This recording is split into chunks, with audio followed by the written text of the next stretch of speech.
Happy Sunday, brothers and sisters. Hope you're all doing well. This morning, I'd like for us to take a few moments and look at a passage in Luke chapter 24, verses 13 through 35. It's a story of the two disciples as they head back home from Jerusalem. They'd been in Jerusalem to celebrate Passover, and now they're returning home. But this Passover has been different like any other Passover. They had experienced some deep grief. They had seen Jesus crucified. He was buried, and it's now Sunday morning. They hear the news that the women went to the tomb and they found the tomb empty. And this didn't make sense, and it wasn't really good news that the tomb was empty. Something terrible has happened. Not only Jesus has been crucified and put in a tomb, but now his body has been stolen. What in the world is going on? So these disciples are deeply disturbed, deeply in sadness, and they say, we just got to go home. We got to get out of Jerusalem. It can't get any worse than this. As they're going back home, on the way back, they're talking. They're talking about the things that have happened during these couple days, and they're trying to make sense of them. And all of a sudden, a stranger starts walking alongside of them, and he starts talking to them. They're probably annoyed that the stranger is talking to them. They've got their own problems. They're deeply saddened. They don't want to talk to anybody. They probably are not even making any eye contact with them. Like, can't you tell we're sad? Can't you tell we're talking here? Why are you even walking with us? Did anybody invite you? So Jesus, uninvited, comes alongside this journey of these disciples who most likely are a couple. We don't know for sure, but a lot of scholars think that they are a couple who came to Jerusalem to join the disciples for Passover and Jesus, and then now they're returning back home. So as they're talking about the things that have happened, Jesus comes and asks them, says, what are you discussing together? What are you guys talking about? And the response is, don't you know? Are you the only one in Jerusalem who doesn't know what has happened these days? Like, even the question, they're really annoyed, I think, by the question, and most likely also by the presence of this person. And Jesus' response is, he said, what things? And he says, about Jesus of Nazareth. He was a prophet, powerful in word and deed before God and all the people. The chief priests and our rulers handed him over to be sentenced to death, and they crucified him. But we had hoped that he was the one who was going to redeem Israel. And what is more, it is the third day since all this took place. In addition, some of our women amazed us. They went to the tomb early this morning, but didn't find his body. They came and told us that they had seen a vision of angels who said he was alive. And then some of our companions went to the tomb and found it just as the women had said, but they did not see him. They express something very deep inside of them that is troubling them. What has happened with Jesus? And they said, we had hoped that he was the one who was going to redeem Israel. But here we are. the one that we had hoped was going to redeem Israel, he was crucified, he was put in a tomb, and this is the third day, and the tomb is empty now. But we haven't seen him. And they're deeply disturbed, they're saddened, and deeply disappointed. It is as if the world is crushing down. I mean, you can imagine that, since they really believed that Jesus was the Messiah and that he was the anointed king, and surely he was going to get rid of Rome, and surely he was going to become king in Israel, in Jerusalem. But these couple of days have been terrible, and they're trying to make sense of them all.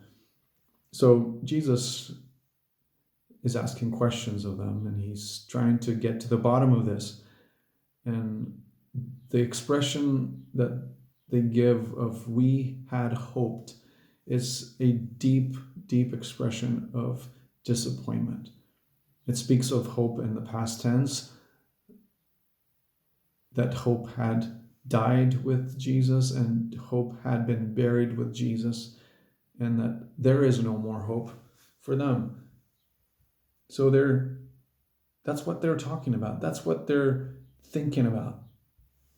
They're preoccupied about what has happened and how do we make sense of this, and why did we fall for this? Maybe they're ashamed that they even fell for this, thinking that he was the true Messiah and found out he's not. You can imagine what kind of deep disappointment and even maybe shame that they're experiencing. But Jesus is getting to the bottom of this. So as they're expressing their deep sadness and their deep frustration maybe with what in the world is going on, they have no idea that Jesus is right there with them. They have no idea that Jesus is talking to them. And it says that their eyes were prevented from recognizing him. We're not sure what that means or how exactly that worked out, but Jesus, the risen Jesus, was with them, walking with them, speaking to them, asking them questions, and helping them process the things that they have gone through these couple of days. And once they come to the place where they actually express what is deeply troubling them, Jesus, in a way, he rebukes them. He says, "How foolish you are, and how slow of heart to believe all that the prophets have spoken. Did not the Christ have to suffer these things and then enter his glory?" And then, beginning with Moses and all the prophets, he explained to them what was said in all the scriptures concerning him. So even while Jesus is talking to them and explaining to them the scriptures, they're not recognizing him. They don't know that it is Jesus. Jesus is giving them an expose of all the story of God, how it's a story of redemption, and that the story of Israel and the calling of Israel finds its fulfillment in him. And as they're walking, and this is about a 7-mile walk, and they've been talking, they come close to the village. They come to the place where they call home. And as they approach the village, Jesus acted that as if he was going farther, but they insisted that he stay with them. And he does. And he goes inside their house, and then when he was at the table with them, he took bread, gave thanks, broke it, and began to give it to them. Then their eyes were opened, and they recognized him, and he disappeared from their sight. So Jesus comes as a guest into this house, but for some reason he takes the position of a host. He takes the bread, he blesses, and he gives it to them. And it is at this moment that the disciples recognize that it was Jesus. Their eyes are opened and they recognize him. And what happens next is that Jesus disappears immediately. This is a strange thing. They haven't recognized him the whole journey there. But now when he breaks the bread, they recognize him. We don't know exactly what happened at that moment, whether it was his hands, the pierced hands that they saw, or something that brought back memories of what Jesus had done before. We don't know exactly, but this is the moment that their eyes are opened. But we also remember that their eyes were prevented before to see him. So it is a divine moment where the disciples' eyes are open to recognize the risen Jesus. N.T. Wright, a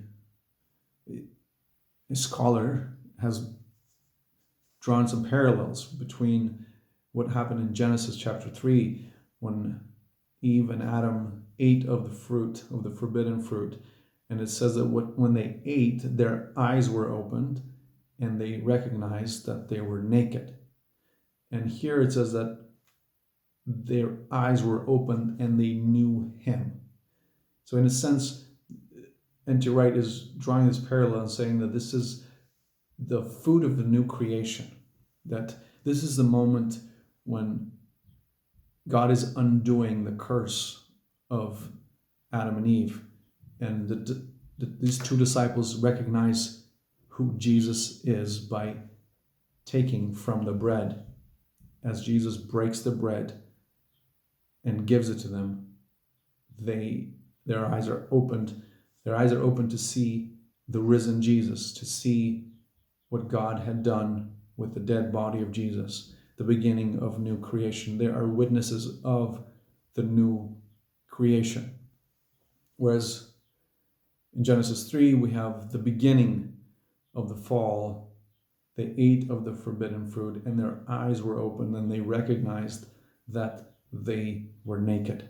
So God is doing something incredible, and these disciples are eyewitnesses. Their eyes are open to witness what God has done. So as they recognize Jesus, as you can imagine, they're so excited. They asked each other, were not our hearts burning within us while he talked with us on the road and opened the scripture to us? Now everything is starting to make sense. Because on the way there, when Jesus was talking to them about and explaining to them the scriptures and how they all point to him, it seems like it didn't connect. It seemed like they were not able to receive it because they did not recognize Jesus. But now that they recognize Jesus, they're able to look back in Scripture and understand the story of Scripture in light of recognizing Jesus. In a sense, Jesus is the Christological key to understanding all of Scripture. He's the hermeneutical key of understanding all of Scripture, of the whole story, God's big story from Genesis to Revelation. Jesus is the key. He is the epicenter of all Scripture. And unless we recognize Jesus, unless we know Jesus, then the story of the Bible doesn't make sense. But when we do, when we know Jesus, when we encounter the living Christ, then we start to see how all the pieces fit together, because it's all about him. He is the reality, and the scriptures are all pointing to him. As you can imagine, what they did is pretty incredible. They got up and returned at once to Jerusalem. It was probably late in the evening, and it was a long journey back to Jerusalem. They weren't going to get on a car and drive fast. They had to walk, maybe, most likely, or ride on a donkey, or who knows. And it was was a dangerous journey also. You don't just decide to go to Jerusalem for no reason, but what they had seen, what they had witnessed was so exciting that they couldn't just stay home. They at once got up and went back to Jerusalem. They just got from Jerusalem to their home. Now they're going back to Jerusalem. There they found the 11 and those who were with them. And as they found them saying, "It is true, the Lord has risen and has appeared to Simon." Then the two told what had happened on the way and how Jesus was recognized by them when he broke the bread. So the disciples are all together right now in Jerusalem once again, and some have seen the risen Jesus. And this is good news. This is the good news because they have seen him. It's not just because the tomb was empty, but because they had seen him. They had seen him with their own eyes, the risen Jesus. This is the turning point for the believers in the first century, the first disciples. This is where everything began, when they witnessed the risen Jesus. The road to Emmaus is a fascinating story that tells us about also our journeys of faith, and also our journey of disappointment and sadness and grief, and how God walks with us in those journeys. And he comes alongside of us. He asks us questions. He wants to converse with him. He wants to bring into light what is deeply troubling us. And he wants to address those issues. He wants to be there with his presence and with his comfort and his word, just as he did with these two disciples. He attended to them. I mean, they just left Jerusalem deeply saddened, disappointed. They're like, "We got to go home." And here's Jesus walking with them and asking them questions and bringing them to a point where their eyes are open and they recognize that it is the risen Jesus, and everything changes. Their lives are turned around. Their stories are turned around. Their disappointments and sadnesses turn into joy and hope. Brothers and sisters, I wonder, even in our daily lives, when we go through struggles and pain and disappointments, are we aware of God's presence in our life as he walks with us through the valleys, as he walks with us through sadness, as he walks with us through difficulties? At times we may be too stubborn to even look for him or even pray, but he's right there. And if we would just pay attention a little more, if we would turn our eyes towards him, if we would searching in the scripture, we will see how he's right there, walking with us, comforting us, answering our questions, asking questions, and with his presence, bringing comfort, bringing healing, bringing hope in our circumstances. Brothers and sisters, I wonder if during these days we can maybe take a little trip, walking trip. We can't go very far nowadays, and even that at very limited times. I don't know when your time is to go out. We all have about an hour and a half right now, and at certain times. But maybe when we go to the store or when we go for a walk, maybe we can have an intentional walk, an Emmaus walk, and maybe there's things in our hearts that are heavy. Maybe we're disappointed. Maybe there's sadness. Maybe we're depressed. Let's take that walk with Jesus, and let Jesus talk to us, ask questions of us, and allow him to make his presence known to us, and so that we can recognize for who he is and his presence in our life, His hand in our lives and in the midst of our circumstances. Maybe we can do that during the week. And maybe not just once, but something that we ought to do every day. In our prayer times and in our time in the Word is when Jesus comes alongside of us. And we need to seek Him and look for Him in Scripture. He is the key to unlocking God's big story. And only when we come face to face with Jesus do we understand the big story. Only then we also see our place in the big story. So brothers and sisters, I hope you're encouraged by the disciples and their journey with Jesus, which encourages us that Jesus is in our journey also. He doesn't leave us. He doesn't forsake us. He's right there with us. He attends to us. What we need to do is to pay attention to His work in our life, to pay attention how He's talking to us, speaking to us, how He's dealing with us, how He's working in our lives. May you find comfort and strength in these words, and may the Lord bless you in these times of uncertainty.